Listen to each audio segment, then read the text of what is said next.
Hello and welcome. In today's video, I'm just going to demonstrate how to replace the key fob battery in this Chrysler remote key fob. First thing what we need to do is we need to split the two halves of the case to gain access to the battery.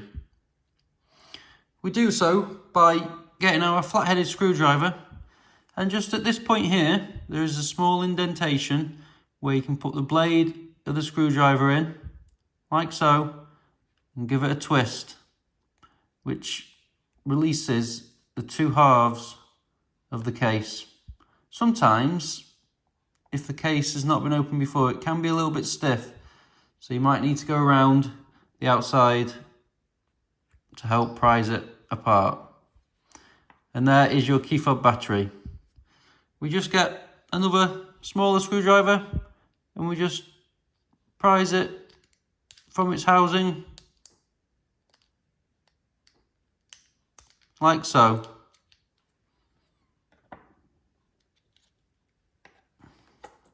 This key fob takes a battery with a part number of CR2032, like this one. We simply just get a new key fob battery and we just pop it back into the housing, making sure on this particular one that the writing is facing downwards, so you know it's in its correct location. Now it's just time to pop it back together. So you get the other half of the case, make sure everything lines up, and just click it back together.